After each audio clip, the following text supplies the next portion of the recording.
What is going on, everybody? Welcome to the Fight Dialogue. My name is Tim. This is Ask Me Anything number 8. If you guys are in the chat, let me know that my stream is working and that my audio is good and we can get the ball rolling. Try to do a live stream once a month. This will be the first one of January and the first one of 2021. So cheers to a new year. Brock Kinley, thank you very much, sir. Glad you're liking the channel.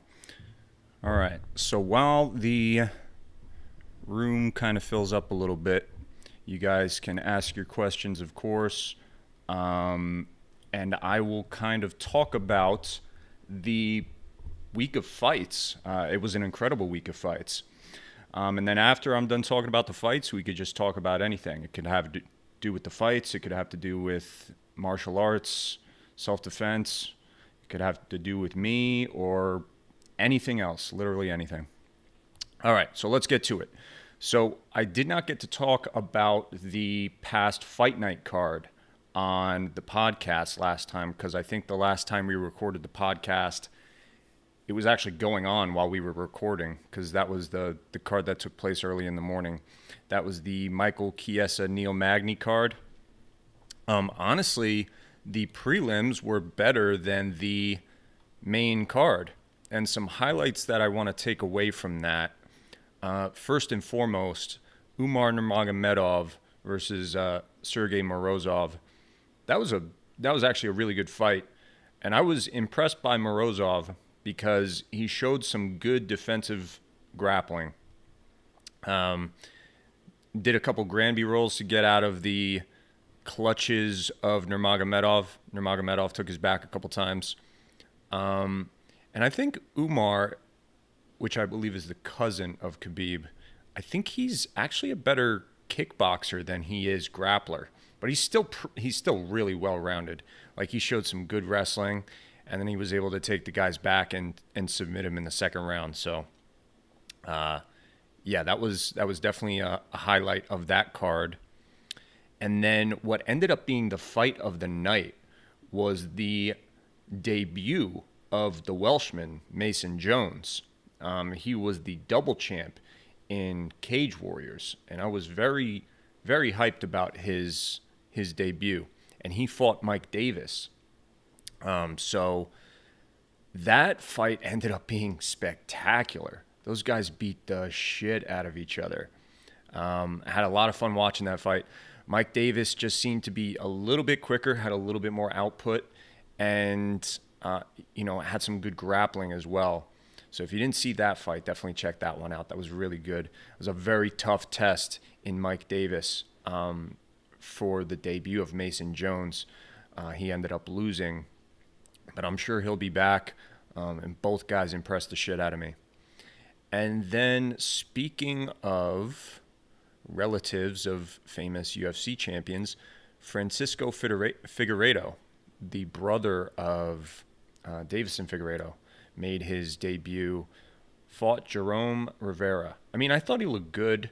He wasn't like blowing me out of the water, but he looked good. He got some good offense in there. Another flyweight that I want to talk about, Sumu Darji. I think he is from China, from the northern regions of China. This guy is fucking huge for flyweight. Excuse me. He is absolutely massive. I don't know how tall he is, but he's probably like 5'10", 5'11". That is really tall and lanky. And I mean, he kind of looks like skin and bones, but the guy can crack.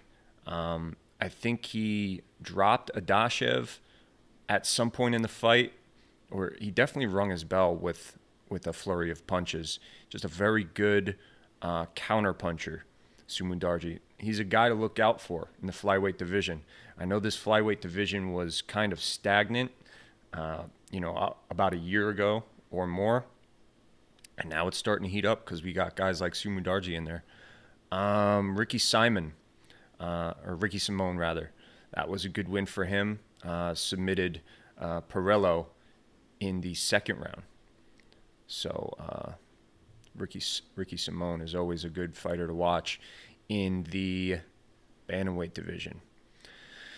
I was surprised that Akhmedov was able to submit Tom Breeze so quickly, man. He kind of ran him over. Tom Breeze never really got going, it seemed. And Tom Breeze is a lot bigger than Akhmedov. Wasn't able to take advantage of that size advantage. Ike Villanueva got a TKO against Vinicius Moreira. It is what it is. Vinicius is not a good striker. He's just not. And that's saying something because the heavyweight strikers are usually on the lower tier when it comes to overall technique amongst the divisions. And when you're low tier for heavyweight, man, you got to work on your striking, dude. Ike Villanueva knocked him the hell out. Vinicius should have tried to get it to the ground, or tried harder to get it to the ground, where he would have had an advantage, I'm sure. Varley Alves, very impressive knockout over Lazzez. And I'm not too familiar with Lazzez, but he was definitely the bigger man, and he was also the crowd favorite coming into that, being from the Middle East like he is. And Varley Alves, people forget about Varley Alves. He is good, man, and he is vicious. I remember when he was on, I think it was The Ultimate Fighter Brazil. It was Chael Sonnen and Vanderlei Silva that season. It's a pretty good season. But yeah, man, he is dangerous. I mean, we're talking about a guy that went the distance with the current champ, Kamaru Usman. Not in a title fight, granted, but still, like, there's something to be said about that. So keep an eye on Varley Alves. And then the main event ended up being pretty boring. Both guys were, I don't want to say they were playing it safe, but they weren't taking like a huge amount of risks. Neil Magny did end up landing some good strikes on Michael Chiesa when they were in the stand-up area of the fight, but for most of it, Michael Chiesa was able to take him down, control him, take his back several times. And credit to Neil Magny, because it is very difficult to grapple with Michael Chiesa. He is a dangerous grappler, especially if he takes your back. If he takes your back, it's pretty much a done deal. And Magny was able to survive several situations where Chiesa was on his back. So a credit to him, but overall, not the most exciting fight. I'm not sure if that moves Chiesa. I don't know if he moves the needle forward too much with that win. All right. Got some more guys in the chat. Muradov was great also. Yeah, I agree, man. I agree. All right, guys. Your questions. I got one more fight card to talk about, and then we will get to the questions. Of course, I got to talk about the pay-per-view, UFC 257. There was a lot that happened. A lot. And I'm going to go through it right now. Let me just pull it up here. So I want to see what was on the prelims. Amir Albazi and Zaglas Zumagulov. That fight wasn't too crazy. Nick Lentz versus Evloev. Now, man, this fight worried me, man. This fight really worried me because I thought Nick Lentz did enough to win. I think he did a lot of pushing the action, controlling Evloev.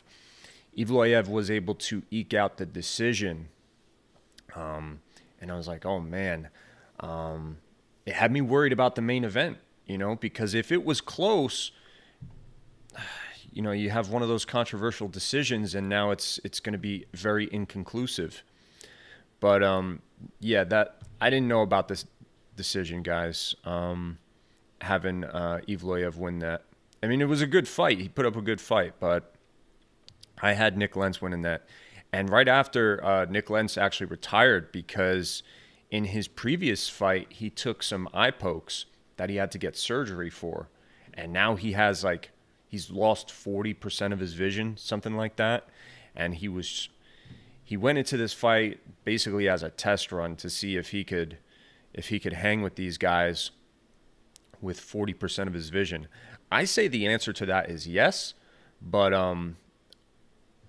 a competitive loss was not what he was looking for. So he retired because of it, because of the injury, and he had a long and I would say successful career. Nick Lentz did.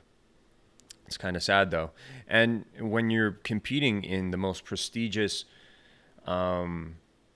organization in the world, like such as the UFC, and they haven't done anything yet to address the eye poking situations. I mean, you've had like a couple weird rules floated around throughout the commissions to, not directly point your fingers at guys, but they do it anyway, and it's a really hard thing to referee.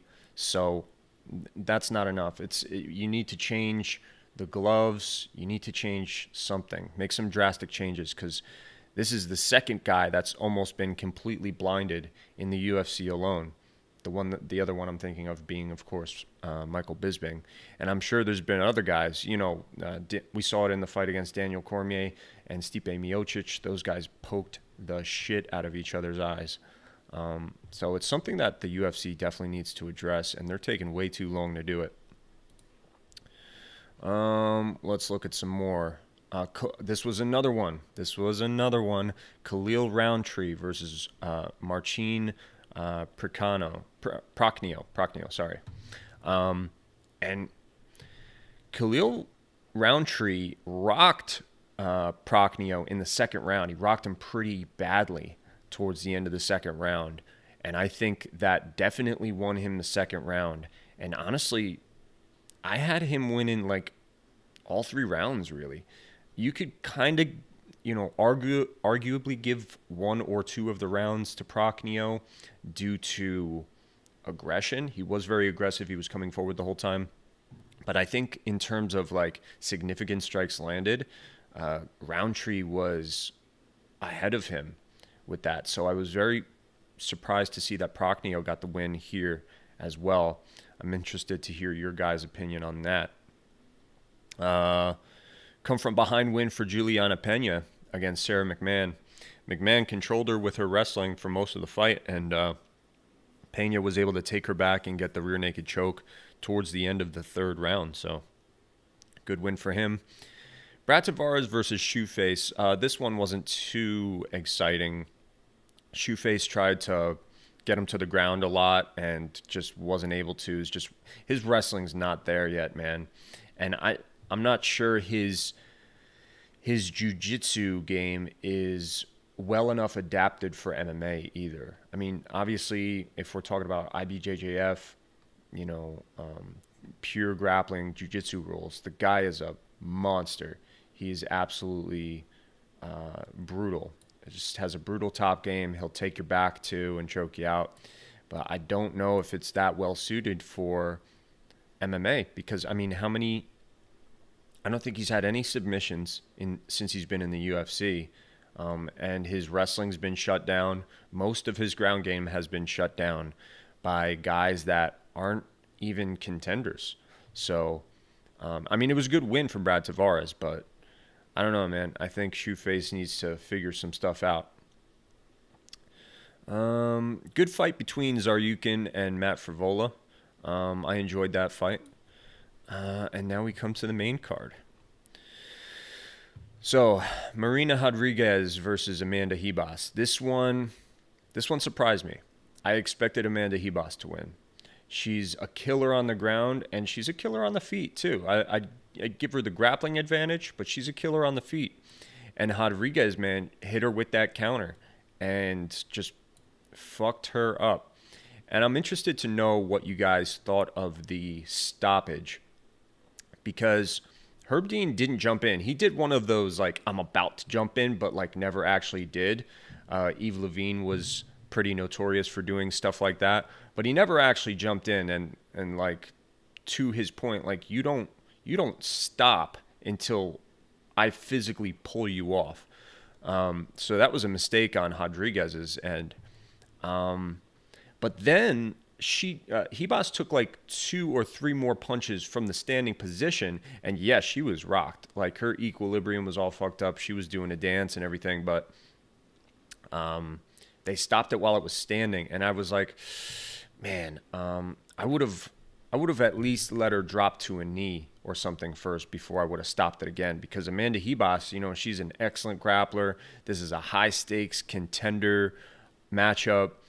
You know, if Amanda Ribas got a hold of her, she could have, you know, clinched with her and recovered. But it was a good win for Marina Rodriguez, an excellent win, because there was a lot of hype around Ribas. So that is an interesting outcome for that fight in the women's strawweight division. And I have a feeling that both women will be fighting for the title at some point in the future. Mahmoud Muradov, the guy we were just talking about, got the knockout against Andrew Sanchez. Yeah, man. And talking about weird stoppages, this was a stoppage that I didn't hear anybody complain about, but I kind of raised my eyebrow at it because Muradov hit him with an extremely hard, I think it was a right hand, and Sanchez did a dance across the octagon and then put his back up against the fence, and then Muradov came in with a flurry of punches. And when they first stopped it, I was like, okay, yeah, that was a great stoppage. But when they showed the replay, that flurry that finished Muradov, almost all the shots were blocked. Granted, they were like 8 or 9 shots in quick succession that were not countered in any way. They were just blocked. You know, blocking isn't necessarily intelligently defending yourself.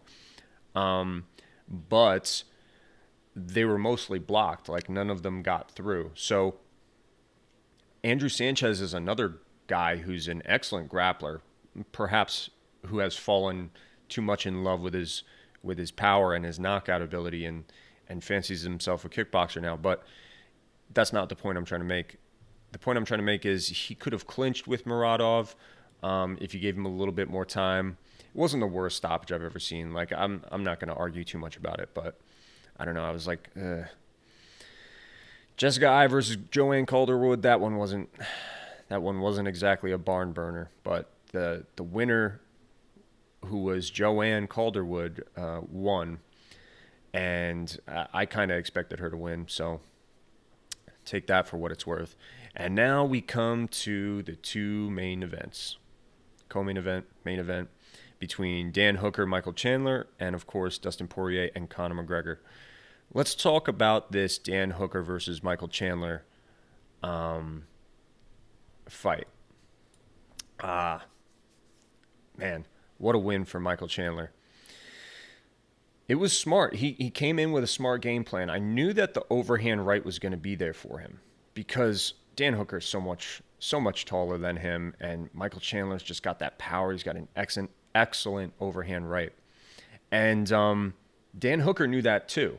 So if you notice in this fight, Dan Hooker was circling away from the power. He was circling aggressively to his right. Michael Chandler was pushing the pace. He was coming in very aggressively, and Dan Hooker was just getting the hell out of the way. And that was smart defensively on Dan Hooker's part. Granted, he wasn't able to mount any kind of offense himself because of how much he was trying to evade Michael Chandler's power. Maybe he hoped to outlast Michael Chandler and bring him into the later rounds. But, I mean, I don't know. It was only a 3-round fight, and Michael Chandler has had a million 5-round fights in his career, so I don't know if that strategy would have worked either. So Chandler didn't have any success with his right hand. So instead of going up top with that overhand right, he kind of gave up on that after a few tries and started going to the body. And that was what set up the whole finish, because he he would go left hook and then right cross to the body. And after 2 or 3 times of doing that, Hooker would start to bring his arms down. I don't know if he was bringing his arms down to block the body shot or because he thought Michael Chandler was going to shoot. We all know that Michael Chandler is a really good wrestler. And when he came in for that body shot, he changed his level to go for that body shot.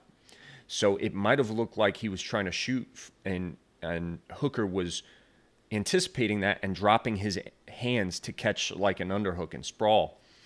And after 2 or 3 times of doing that, circling to the right and dropping his hands to block, Michael Chandler went low with the right hand, got Hooker's hands to drop, and then came up high with the left hook. And it was the left hook that actually put him down. And then just a barrage of punches afterwards. That was one of the... It reminded me of Demetrius Johnson versus Joseph Benavidez when Mighty Mouse knocked him, like he knocked him out and he knocked him down. And Benavidez was out cold, like he was done. But Mighty Mouse was so quick, he got like 13 punches off before the ref could even jump in. And that isn't exactly what happened in this case, but the speed of the punches, the follow-up punches, it kind of reminded me of that. The stoppage itself could have been stopped 3, 4, maybe even 5 punches earlier. But like I said, the punches were coming so fast. Mark Goddard really had difficulty deciding whether to stop that fight or not. Especially because Hooker wasn't quite out. Like he was at least moving, you know, he wasn't like out cold staring off into space. But yeah, man. I listened to a podcast with Faraz Sahabi the other day, a very famous MMA coach, GSP's MMA coach, actually. And he says that he thinks Michael Chandler will be a UFC champion and that next to Khabib, he is #1 lightweight in the world. Not sure if I agree with that. I'm really not. This was a really impressive win for Michael Chandler, but I mean, 2 fights ago, Michael Chandler got knocked out by Pitbull in Bellator. And Michael Chandler has a very straightforward style. Like, he's not a hard guy to figure out. So I think there's definitely other guys in the UFC that can beat him. Will he be UFC champion someday? Perhaps. It's definitely in the realm of possibilities. He has the skill and the talent and the experience to do so, but I don't know if he's #1 next to Khabib. Let me know what you guys think of that. We got some questions filling up here too.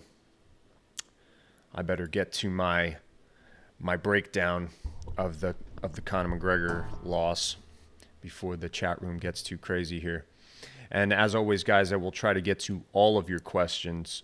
I have no issue answering all of your questions for free. But of course, if you put a super chat, it is much appreciated, and I will make sure I get to your questions first. Okay. So, Poirier versus Conor McGregor. This fight answered a lot of questions and created some questions too. A lot of people are commenting on the internet, some people are being extreme and saying, oh, McGregor's washed up, this and that, he sucks, all this stuff. Some people are saying that his style has changed too much, or that he didn't look himself during that Poirier fight. Maybe he took too much time off. And I would say the minority of people are saying that, it just wasn't his night. Poirier was the better man that night. And I would lean a little bit more towards that. Tail of the tape, what's up, man? Good to see you. I would lean a little bit more towards that. Let's go over this fight in a technical standpoint. we saw glimpses of vintage Conor McGregor, especially in that first round. Conor landed a lot of good strikes in the first round. I think Poirier technically outlanded him in the overall volume department, but McGregor definitely landed the better shots. He definitely landed the more significant shots. And Poirier did something very smart. He took him down. He landed a very good reactive double leg, waited for Conor to come in with a punch, and then he ducked under it and took him down. Now, he didn't do anything with that takedown. In fact, it seemed like he kind of let him off the hook once McGregor got his back to the fence. Once McGregor got his back to the fence and started to kind of wall walk up, it seemed like Poirier just kind of let him up and then continued to clinch with him. And a lot of people were saying that was because he was trying to tire McGregor out. And if that is the case, this is very smart. It's very smart. And I thought in my head, if Poirier wins this somehow within the first 2 rounds, it's going to be with the use of grappling. I was thinking more along the lines of submission. I think Poirier definitely has the ability to submit McGregor. But it would seem he was using it to tire McGregor out. And it was hard to tell if it was working or not. Because McGregor, he wasn't really huffing and puffing or anything like that. He didn't seem like he was, too exhausted. But one thing that did indicate that McGregor might have been tired was that McGregor landed cleanly on Poirier in that first round. Clean power left hand to the jaw of Poirier. And I'm sure it rung Poirier's bell a little bit. And there was one point in that fight where Poirier was rocked. I wasn't sure if it was the first or the second. I got to watch it again. But McGregor landed cleanly several times, and Poirier didn't go down. Poirier was a little bit better defensively in that fight than he was in their first fight. He rolled with the punches a little bit better. But the fact that he didn't go down was very surprising to me. Because I picked Conor McGregor to win this fight, and I'll tell you why. Poirier will be there to be hit by McGregor. McGregor is too accurate, too precise. He's not going to miss against a guy like Poirier. Poirier gets hit a lot in his fights. He does. For as good as Poirier is, he gets hit a lot. And a guy that is a sniper like McGregor is not going to miss. He's not going to miss too often. He's going to land at least one punch. And that's all it takes with McGregor. So that's why I picked McGregor to win. And a lot of you guys picked McGregor to win too, because that poll that I put for who you guys thought would win, 79% of you thought McGregor would win by finish. So we were all kind of on the same track with that. And it surprised the shit out of me that Poirier did not go down. Poirier did not go down. So it could have been Poirier's defense. It could have been the fact that Poirier was tiring out McGregor with the grappling. And it also could have been the leg kicks. Or a combination of all three. I'm not sure how many leg kicks he landed in the first round, but I think he landed a few. Was it enough to take that much power away from McGregor's shot?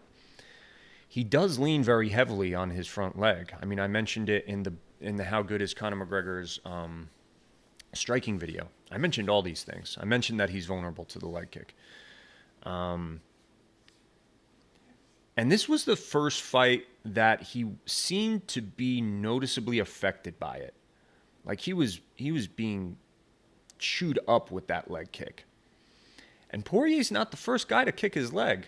I mean, people are saying, oh, Poirier's a genius. You know, he kicked his leg. Nobody's ever done that. Really? Go back and watch the Eddie Alvarez fight. Eddie Alvarez landed a really nice leg kick that took McGregor's feet right out from under him. Dennis Seaver, probably one of the most mismatched fights of Conor McGregor's career in hindsight, but Seaver's a dangerous kicker. He kicked the shit out of Conor's leg. I think he also took his legs right out from under him with one of those kicks.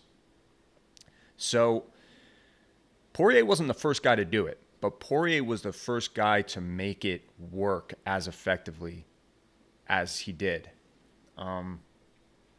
So yeah, could have been a combination of all those things. A lot of people are saying that McGregor's style has changed. He doesn't kick as much anymore. I think the fact that McGregor doesn't kick as much anymore, and that's a very astute observation by these guys, because he doesn't kick as much anymore. He doesn't throw the flashy kicks that he used to, especially in that first Dustin Poirier fight. He started off with a hook kick. He did a lot of spin kicks, a lot of step inside kicks. McGregor has a very nasty teep that he threw a lot against Chad Mendes. He didn't really throw it at all in this fight. I mean, he threw some kicks in this fight, but not a lot. But yeah, he does not throw the kicks as much anymore. And he's not as wide in his stance. Takes more of a squared up boxing stance, just a little bit. And yes, but to McGregor's credit, I think the fact that he doesn't throw that many kicks anymore is an adaptation to help his cardio. Okay, it's that is a lot of kinetic movement. Those spins, those jumping, aggressive side kicks, like. It takes energy to do that. And if you notice in his fights, when did we notice that McGregor stopped doing those crazy kicks? I would say it happened after the first Nate Diaz fight. Because in that first Nate Diaz fight, he threw a lot of kicks. Go back and watch that first Nate Diaz fight. Threw a lot of friggin' kicks in that fight, in that first round. And in between rounds, he was huffing and puffing, man. Like, he was gassed after that first round with Diaz. Okay? And then in the second Diaz fight, did not throw that many kicks. Had a very square stance. Used his boxing most of the time. And pretty much from that point on, I think he's used less kicks, because I think he realized that the kicks are gassing him too quickly. For as useful as they are for setting up his hands, because that's exactly what they did in the first Poirier fight, is those kicks set up his hands, and pretty much every other fight. He realized that against these high-level guys that are going to take him into the later rounds, like we know Poirier has the ability to, we know Nate Diaz has the ability to, obviously Khabib has the ability to, he needed to, it made more sense to conserve energy rather than trying to garner a finish in the first round. Now, he can still get that finish in the first round, and it's still very likely that he gets those first round knockouts, but he just has to set them up a different way. Anyway, second round comes. He's still dangerous. McGregor still lands in that second round. He still lands a lot of good punches. But there was a sequence right before the end of the fight where McGregor overextends on one of his left hands. And as he overextends and the punch goes past Poirier, Poirier does a little, I don't know if it was a check hook or if he kind of just pivoted a little bit. And then he threw the right hook. And as he threw the right hook, McGregor had already missed with the left hand, and he was trying to come back with like this corkscrew uppercut with the right that he likes to finish with. So he was coming into it, and he just ran face first into that right hook counter of Poirier. I don't know if it buckled his leg, because he was leaning heavily on that leg, and that was the bad leg, right? So it buckled his leg. I don't know if it was the punch or just the fact that he had so much weight on that leg that had been kicked a couple times, but he kind of stumbled a little bit. And then Poirier trapped him up against the fence. And when Poirier knows you're hurt, man, it's like an avalanche. It's like an avalanche. It's a snowball effect. You can't stop him. You got to get the hell out of the way or you're going to die. And McGregor's leg was so chewed up, man, he could not get out of the way. If you go back and watch the fight with the second fight with Nate Diaz, Conor gets caught in a similar situation twice, I think, in the Nate Diaz fight, where he gets caught up against the fence and he's taking a lot of shots, trying to roll with it, trying to duck under some of them, which is exactly what he was trying to do against Poirier in this fight. But the difference was, in that fight with Nate Diaz, he was able to make an exit at some point. He's able to duck, basically run away, and reset. And he did that a couple times against Nate Diaz. And the only difference that I can see is the fact that Poirier was throwing a lot of leg kicks. So even when McGregor had the opportunity to make an escape, circle off the fence, and reset, he couldn't take it because he couldn't move. He just could not move. His leg was trashed, okay? And then I was scared, man. I was scared throughout this whole card that somebody was going to fuck up a stoppage or fuck up a judge's decision by the way the rest of the card went. But this was the most justified stoppage of the card. When McGregor went down, I was like, yeah, he's done. And you could see the look in McGregor's eyes too. It wasn't a look of like, I'm hurt, but I can still continue. It was a look of panic. It was a look of, ref, I'm done, please save me. And Poirier pulled off the best win of his career. It was a masterpiece performance. It really was. And the difference between these two fighters that I have noticed is that both men have grown. And this was a big talking point before the fight card and in the predictions, is that both men have grown, but Poirier's definitely grown more. And that was so evident in this fight. That was so ridiculously evident. And McGregor is going to have to make some big changes if he wants to beat Poirier. Because honestly, I have Poirier in the rubber match. I really do. He impressed the shit out of me. Is Conor done? No, Conor's not done. The guy has more money than fucking God.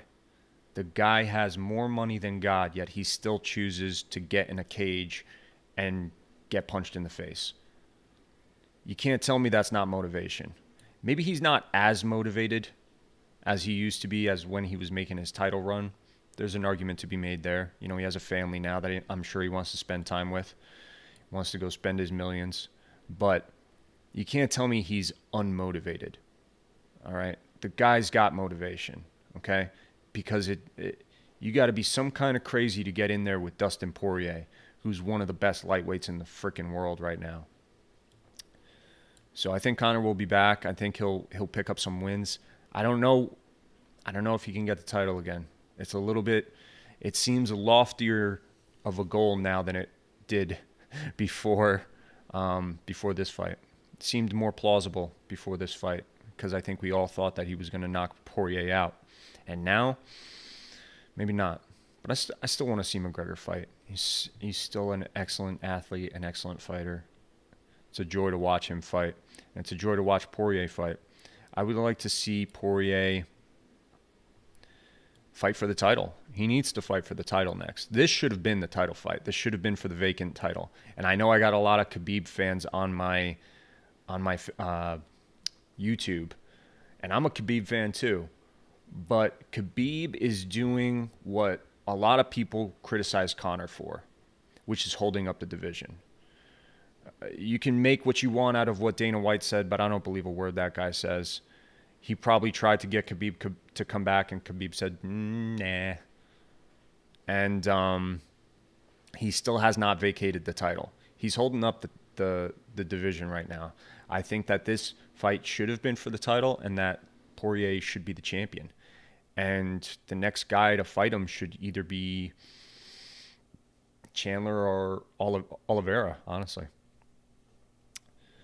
All right. Whew. That was a lot. That was a lot to go over, and I probably missed some of it. But anyway, I think I've done it at least a bit of justice. And now I can get to some of your questions. So let's see what we got going on here. I'll start from the top. I'll try to get to all of them, like I said. Fake Namington. Who do you think has the capability to surpass Khabib's record? Is Adesanya undefeated? I think he's undefeated. He's probably the closest and the most likely to surpass his record. Other than that, it's difficult, man. What Khabib did in terms of his record, beating the top guys in the world, and never losing, that's unheard of. I mean, when Renan Barão, people talk about Renan Barão a lot, about the streak that he went on. He went on like a 30-fight unbeaten streak, which is absolutely incredible. It really is. Granted, I think he took a loss before he went on that streak, but that is a hell of a winning streak. But a lot of those fights were regional fights. They were like guys you probably never heard of. So to get 29 straight wins or 30 straight wins or something like that, it's not quite unheard of. It's probably more common than you think, but to do it against that level of competition is just, it's absurd. It's fucking absurd. So it would take an equally absurd athlete to rival that, and Adesanya is a prime candidate for that. Robert Moore, how do you think Ngannou versus Jones would play out? I think Jones would pick him apart and take him to the ground and submit him. Stipe showed that he was the better grappler against Ngannou. I think Jones is a better grappler than Stipe, so I think Jones would submit him. Francesco Genovese, what's up, man? Good to see you. You knew I was going to show up at some point and be a pain in your ass. Yeah. No, man, I enjoy you being on the streams with us. Welcome. Yusuf, why didn't Usman or Colby use their wrestling when they fought? I think they thought it would kind of cancel each other out. Plus, that fight was not faked in terms of when they hyped it up. They did not like each other. So I think they just had the desire to beat the snot out of each other, which is what they did. And it ended up being one of the best welterweight fights of all time. Title fights, at least. Fake Namington. Anyways, can you name lightweights below the top 10 that has the most potential of becoming the next champ? I like Fiziev's chances and Makhachev as well. Makhachev is very good. And I would say that Makhachev is a bit more well-rounded than Fiziev. Fiziev is a motherfucker on the feet. He is so good. His Muay Thai is crazy. Go back and watch his Muay Thai fights before he got into MMA. The guy's a stud. But I don't know what he has on the ground, honestly. I know he has good or decent takedown defense at least, but I don't know what he can do on the ground. So I would go with the more well-rounded guys. Is there anybody else? I'm sure there is. That division is just insanity in terms of talent. I'd have to look at the whole dang roster. But those are two good choices, Fiziev and Makhachev. Max the GOAT. Doesn't matter if Hebas lost. I'd still do the naughty with her. Yeah, man. She ain't bad.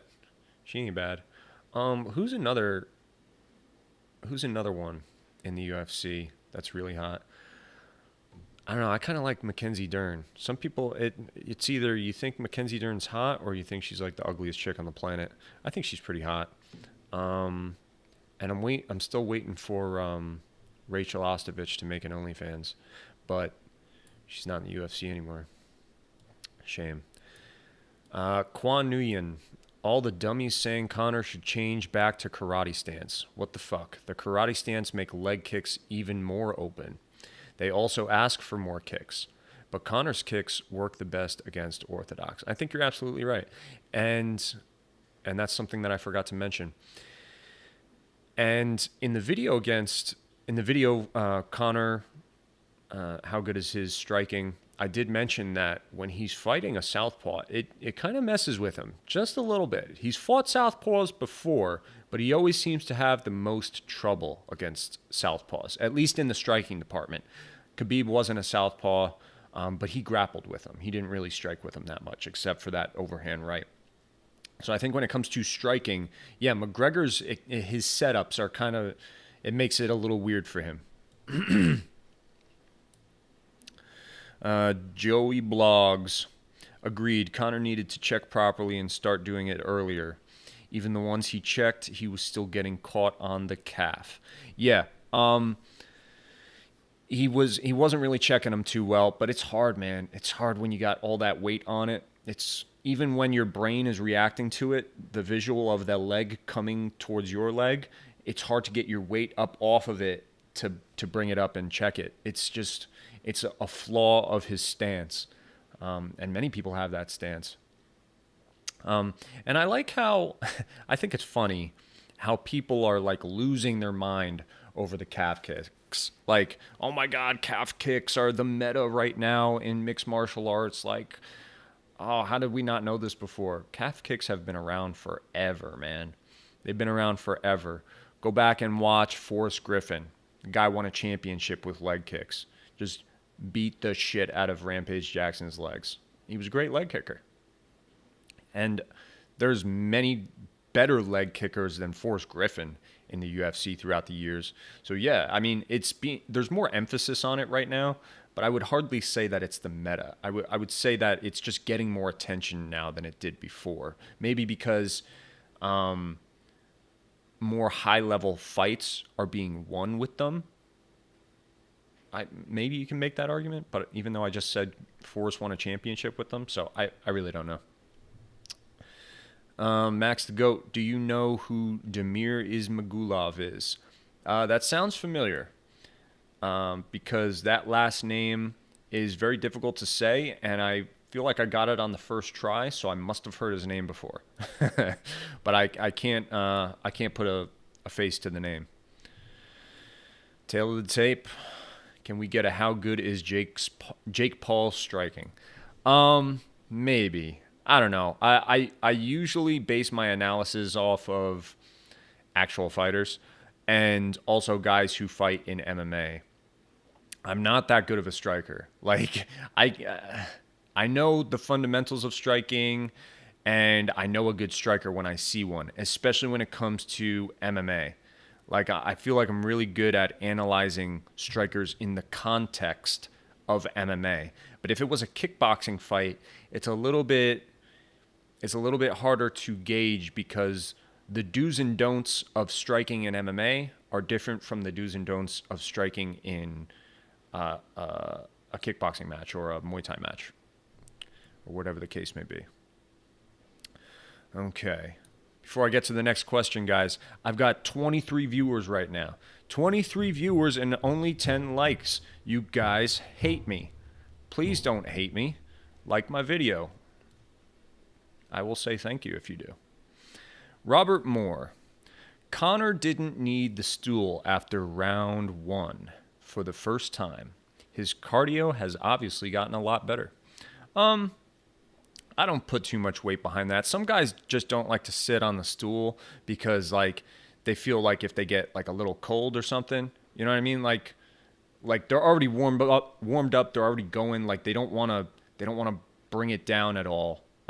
They want to keep that level of adrenaline, that level of intensity. They want to keep the blood flowing, so they just stay standing. But I agree that Conor probably should have sat. I think he probably should have sat, might have been able to ice that leg up a little bit and get a little bit more air in the lungs. Quan Nguyen, did you see all the right check hook counters by Poirier? Yeah, I think that was the one that started off that sequence where Conor's leg kind of buckled and he got caught up against the fence there. I think that was a check right hook. Bradley says, let's be fair here. It wasn't fatigue. Poirier is more durable. He was hitting him before the takedown. Yeah. Poirier's chin held up. I really didn't think it was going to hold up as well as it did, but it held up. Luca. His finished leg was maybe the reason why he couldn't hit as hard as he used to. Yep, I mentioned that. Definitely, I think it was a combination of all three things. I don't think it was any one thing. Bradley says, the other issue with picking Conor so confidently was that Dan Hooker is also a well-trained sniper. How much harder could he hit than another lightweight in Hooker or Gaethje? I think what you're trying to say is Hooker is also a sniper, but he also lost his fight, and that's a fair point. Both guys have they don't have a similar stance or even like a similar repertoire of techniques that they throw, but in terms of like their striking accuracy, Hooker and McGregor are definitely comparable. So, yeah, it's not always. I mean, despite McGregor's famous saying, precision beats power and timing beats whatever the fuck he said. Those things can definitely beat out the latter, but in this case, power won. Power won. Luca, do you think Conor lost his hunger? A little bit. A little bit. Like I said, he's got money, wants to spend more time with his family. He's got a third kid on the way. It's hard, man. It's hard. You gotta be really selfish. You gotta be. You gotta be selfish to win that gold, because you gotta put your whole family on the sideline. You gotta, whether you have a family or not, you gotta just block yourself and compartmentalize your life, and just obsess over one thing. And that's the way you're gonna achieve it. Look at some of the best champions. GSP is a perfect example. I don't know if he ever even had a girlfriend throughout his whole championship run. I don't think he had any kids either. If he did, he kept them secret. So, I mean, I have a wife and kids, and I don't want to say they're a distraction. But if you're trying to win the, most prestigious title in combat sports, they are a distraction in a way, because you have to give them the time and the love and affection that they deserve, and that's less time that you're putting into becoming a world champion. So McGregor just doesn't have that kind of time anymore. He's got other things to do in his life now. So, like I said before, I don't think he's going to be champion again. I really don't. But I do think he's definitely got the competitive spirit to keep going. Oh no, I lost my place. All right. Quan Nguyen. Makes sense that he's conserving energy, but it also seems like he wanted that 60-second finish. Yeah. And I think that takedown screwed up a lot of that. I think that kind of brought him back to reality. I think right up until the point where he got taken down, he was like Terminator. He was like, I'm going to kill this guy in the 60 seconds. I just need to set it up. And then all of a sudden he got taken down, and that kind of brought him back to reality. Like, oh, okay, yeah, this is a mixed martial arts fight. I need to stay focused here and just let the knockout come. OG Two-Tone. I think Conor will be back. I also think he needs to drop being humble and go back to mental warfare. I think he could have defeated Dustin again before they got to the octagon like the first time. Yeah, that's a good point too that I forgot to mention. That's an excellent point. There was no mental warfare that took place before this fight. And I think Dustin Poirier has grown to the point where he's not going to be as badly affected by it. But in that Michael Johnson fight, Poirier, those guys went back and forth a lot. They didn't like each other, and he ended up getting knocked out by him too. So there is a fair point to be made there. I think Conor is trying to. He's got a lot of bad shit going on in his life right now. A lot of allegations. And a lot of stuff that is not so much allegation. It's pretty much been proven. He broke that guy's cell phone, punched that old guy in the face. So, I think he's trying to win back some people by just being the nice guy. And honestly, I want him to be. It gets old just watching the guy be the heel. But there is something to be said there. Yes, mental warfare has its place, and it took a toll on Poirier in their first fight. Beast, more active Conor beats Dustin, considering he won the first round. I thought Conor's output was good. Dustin Poirier was just a little bit better as far as output. But when you're not afraid of being taken down, that makes you a lot more liberal and free with your striking. I think after that first takedown, Conor was really minding his P's and Q's and watching for that takedown, because Poirier did go for another takedown later in the fight that Conor just completely stuffed and said, get the fuck out of here. So that's the trade-off. If you're afraid of being taken down, your output is not going to be as much. It's just not. Tell the tape, win or lose, Conor always puts on a show. And that's one of my favorite things about him, man. It's like I've never not enjoyed a Conor McGregor fight. Never. Win or lose, I've always enjoyed watching it. And that's one of the things I love about MMA. I almost never cheer for a fighter. I almost never cheer for a fighter in MMA.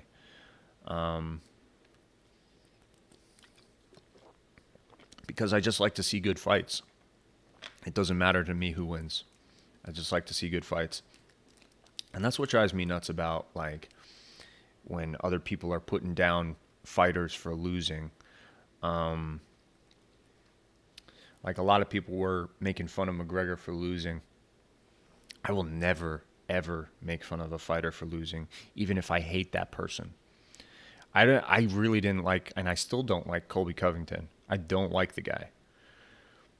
And when he got knocked out by Usman, a lot of people were making fun of him. I will never, ever make fun of a guy for being knocked out. They have the balls and the dedication and the skill and the talent to go in there and put it all on the line. It is a brutal sport. It's a fucking brutal sport. Your brain is getting rattled around in your skull. You're getting choked unconscious. You're getting your arms and legs broken in half sometimes. This guy's got way more balls than I do. I will never make fun of a guy for losing, ever.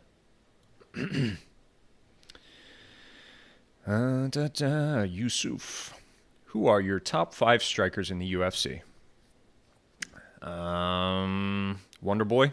Yes. Before you say anything, I will make a Wonder Boy. How good is their striking? Eventually. It's coming. Be patient. Wonder Boy, McGregor, Adesanya. Max Holloway's getting up there, man. Max Holloway. Oh, man. This is hard. I'm trying to think of the champions right now.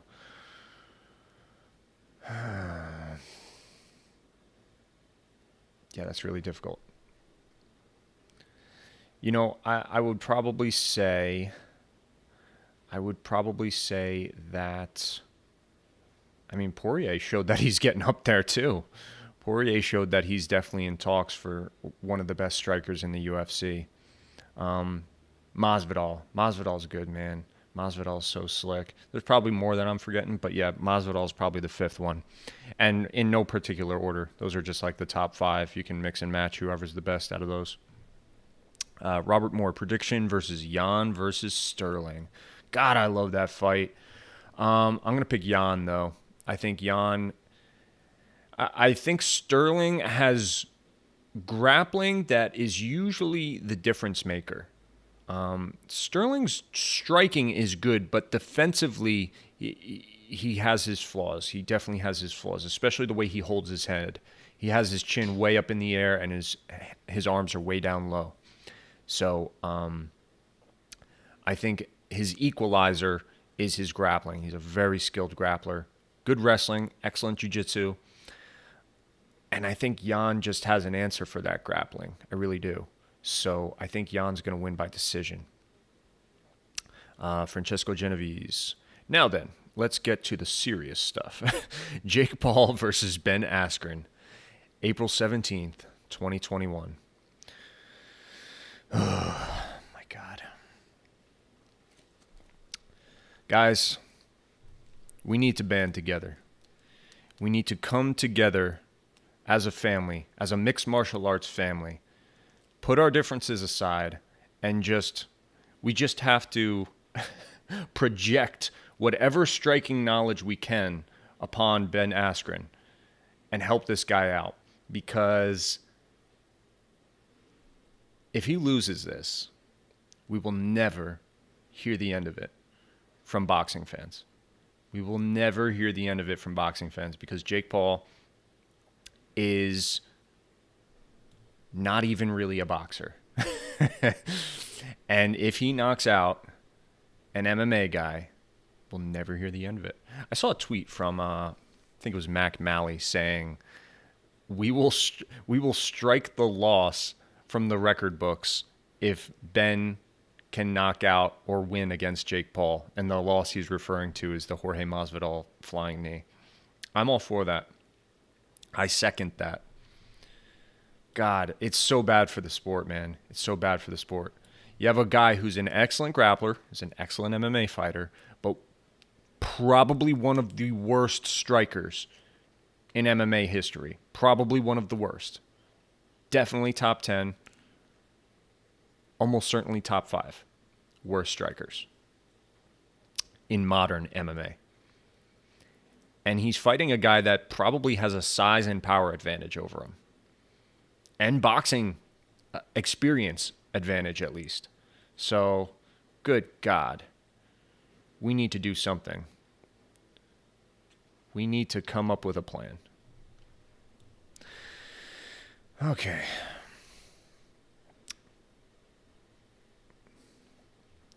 Jean Emmerich Rue. Pollyanna Viana. I don't know if that's a different language or somebody's name. Francesco again. Who do you got? Khabib versus Oliveira. Do you think Oliveira's BJJ can cause problems for Khabib? Yes, I do. I still think Khabib would win that. I think there's a good chance Khabib would win that. But Oliveira's jiu-jitsu style is a little bit vanilla. It's fucking fantastic, but it's a little bit vanilla. Like, it's not comparable to modern day jiu-jitsu and submission grappling. Like, if Oliveira went into a submission grappling tournament, he'd do okay, but he'd probably get leg locked, and probably get his back taken and choked by the better guys. Khabib is very cognizant of all the submissions that Oliveira is going to throw. The arm bars, the triangles. He could have success with leg locks, but that's a dangerous road to take against Khabib. Khabib's going to punch you in the face. You got to constantly off-balance that guy. If you're going for leg locks, he needs to be on the ground with you, or if he's up above you, you need to get him down to the ground before you go for a leg lock, because he is going to smash you in the fucking face if you go after his legs. But I do think that is an avenue for victory if you're going to submit Khabib. So yeah, I think Oliveira has a chance, but it's not as big as some people think.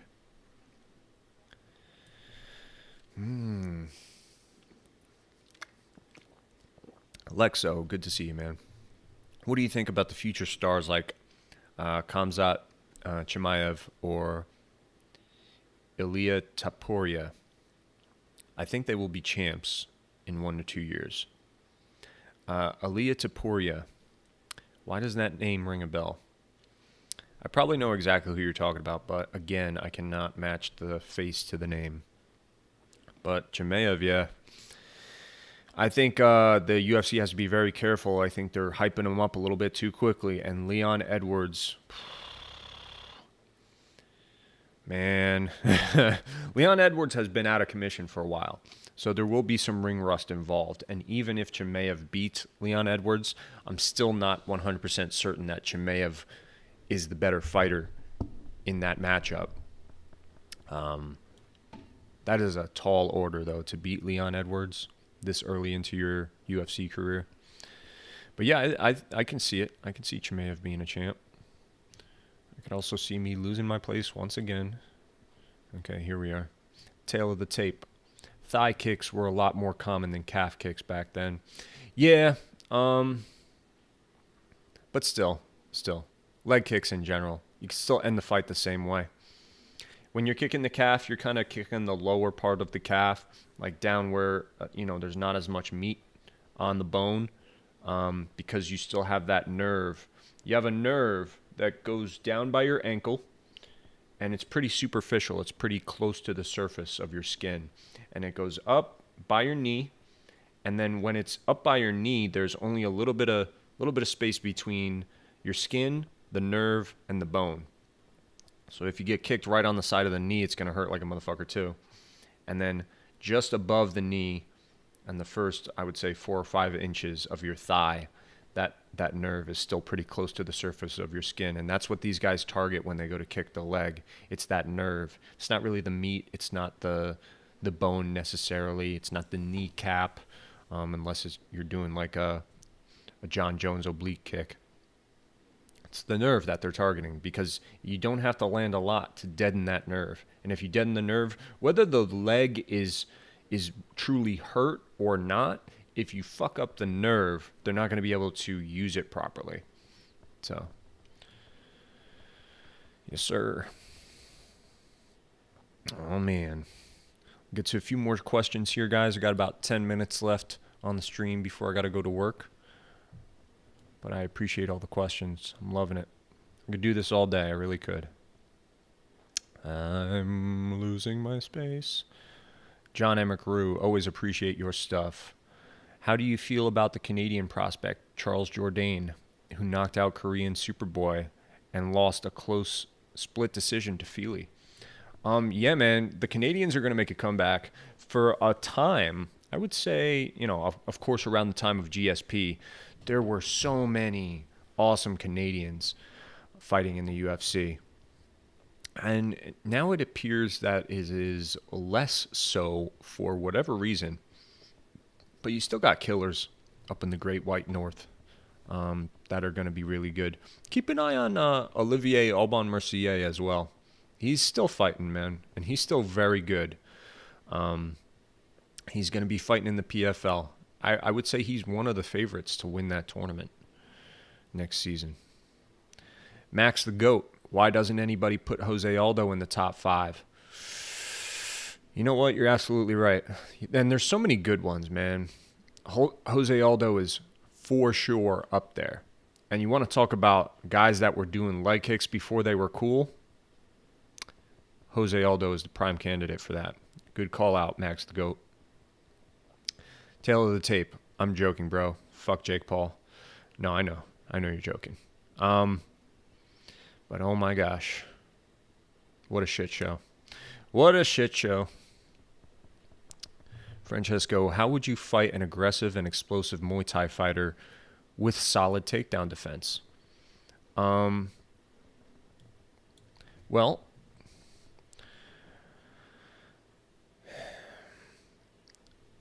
there's a guy named Rory in my gym, and I wouldn't say he's a Muay Thai guy, but he is very aggressive.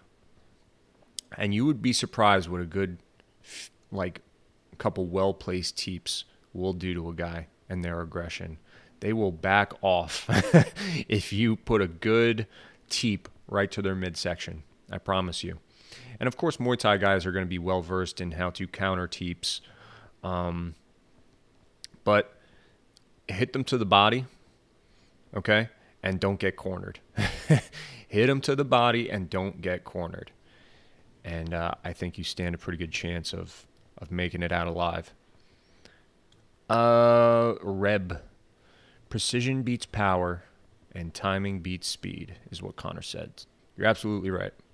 I forgot. Thank you. Max the GOAT. That narrative that someone is just a salty fanboy if they say Connor looked off in a fight needs to die. I wouldn't be that extreme. God damn, Max. But yeah. I don't make fun of people for losing ever. Yusuf. When two fighters are on the ground, does the bigger, longer fighter have an advantage? Um, One of the things about martial arts is you learn to use your physical gifts to your advantage, whatever they may be. I've had guys that were much smaller than me beat the shit out of me. Like, beat the absolute fuck out of me. Submit me, control me, punch me, because they knew how to use their body type better than I knew how to use mine. And they were just better. But the rule of thumb that I go off of is skill before strength, you know. And that's, in short, all that means is the more technical guy that knows how to use his body type, knows how to use his advantages, will defeat the guy that knows less technique but is perhaps stronger or faster or more athletic. But strength, speed, athleticism, that is the tiebreaker when technique is comparable between two fighters.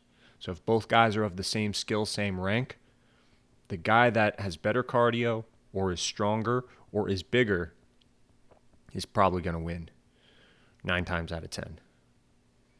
It's the tiebreaker. Now, there is, I would say, a point of like no return when it comes to like a size advantage. I forget who said this. It's probably one of the many martial arts channels that I watch. But somebody said that skill will help you defeat a person who is 30% bigger than you or less. 30% is a pretty big gap in size, but that sounds about right. Because I noticed that, like in jiu-jitsu, for me, I start to have trouble with guys that are 30 pounds or more heavier than me. When they're 30 pounds or more heavier than me, it doesn't matter what rank they are, I start to have trouble with them. I'm a brown belt in jiu-jitsu, and some of these guys who are white belts are giving me trouble because they are that much bigger than me. And then there's some guys that are just so big. They're just so big. Like, there's a guy that has probably a 200-pound weight advantage on me. And I'm not a small guy, but this guy is easily 200 pounds bigger than me. If he gets on top of me, I will lose. I'll lose. I can't. I don't have the skill, size, or strength, or just knowledge to get that guy the heck off me. More often than not. I mean, I've done it once or twice. You know, I've rolled with the guy many times, but now I just know better, just to not let him get on top of me. But yeah, there's no concrete answer to that question, but I try to stick with those rules of thumb. Oh man, I got behind again in questions. All right, I'm gonna try to get to a few more, but I only got 5 minutes left. Okay. Scroll back up.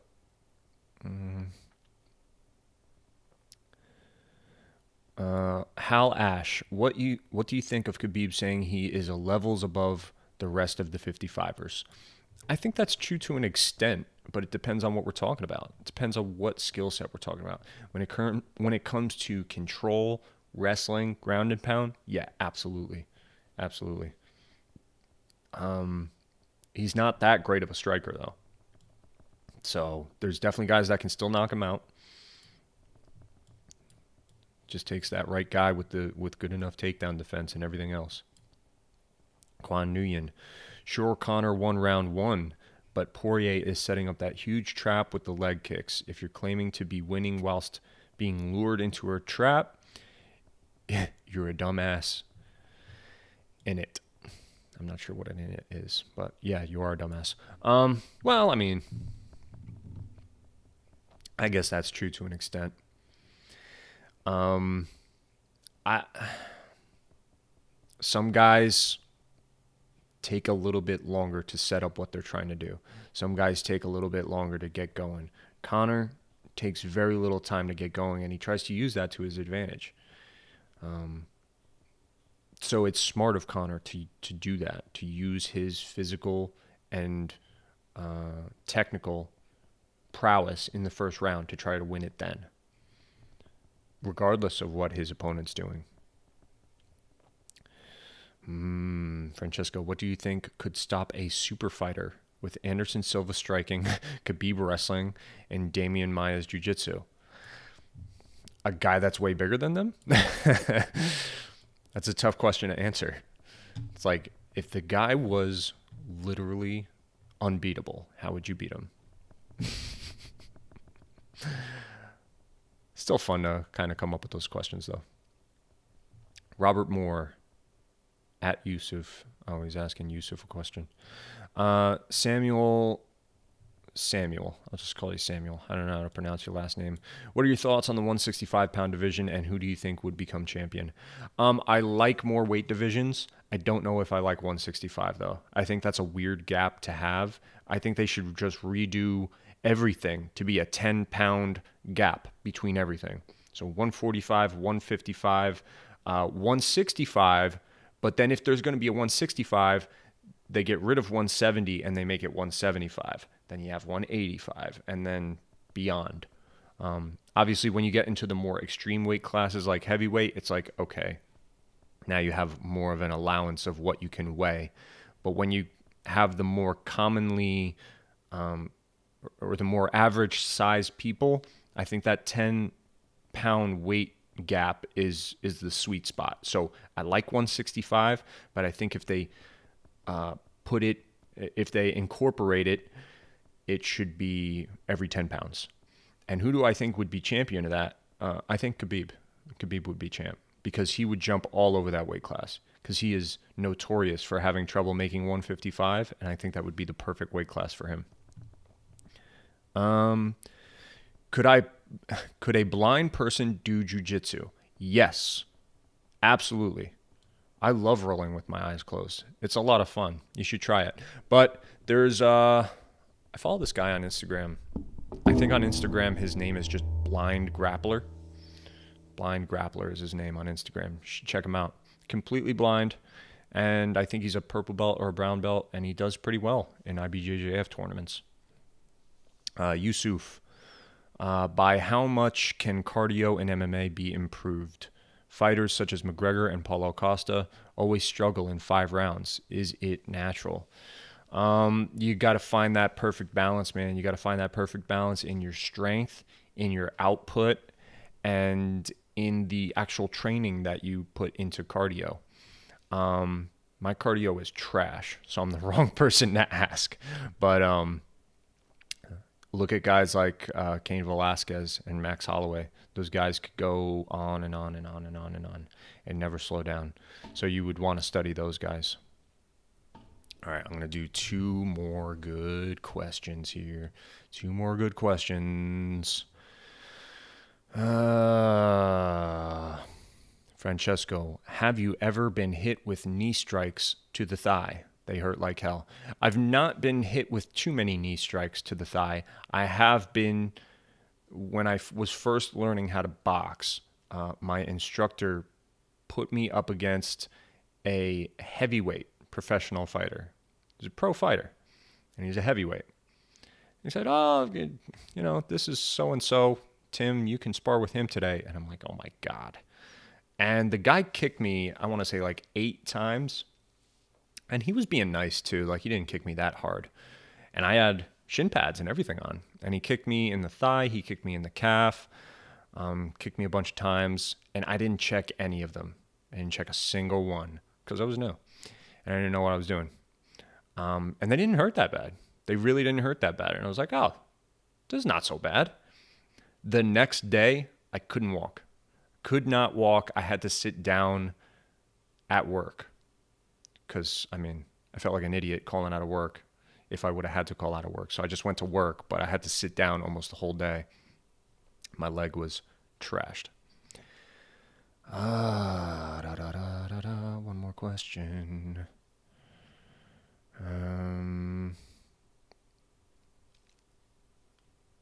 Guys, I really appreciate all the questions. This was definitely one of the more successful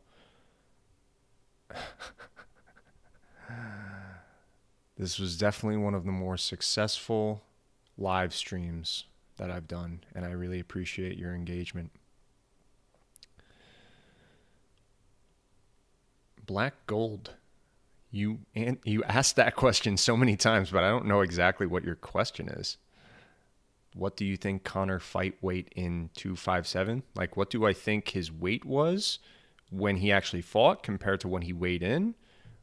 He was probably in the 165-pound range. Okay, one more question. What are my predictions for Blachowicz versus Adesanya? That is from Noodles. I like that fight, man. It's very interesting and very risky of Blachowicz. Blachowicz, whatever. However you pronounce his Polish-ass name. He definitely has the size advantage. I would say he even has the power advantage. But Adesanya is elusive. And Blachowicz is very straightforward with his striking. Like, he's not particularly elusive. His setups aren't that hard to figure out. Like, he still hits you. He's still going to hit you. But I think that Adesanya can get out of the way of most of those punches. And if it goes to the ground, I think he can hold his own there as well. So yeah, I think that Adesanya wins that fight by knockout, honestly. I think he wins by knockout in the third round. Remember it. Somebody place a bet, and I get a 10% cut. Fair? All right. Guys, really appreciate you guys showing up to the live chat. I loved all the questions. I love talking about the fights. Can't wait to do it again next month. I've got big things coming to the channel. We're going to be changing up our logo soon.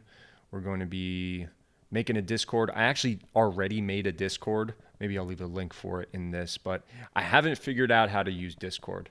I just haven't. I need some people that have moderating experience to come show me the way. But if you guys want to kind of form a community on Discord, I'm all for that. I just want to make sure it gets done right. And Max the Goat has a small pinky finger. And thank you guys for coming. And yeah, see you next time. Bye-bye. Love you.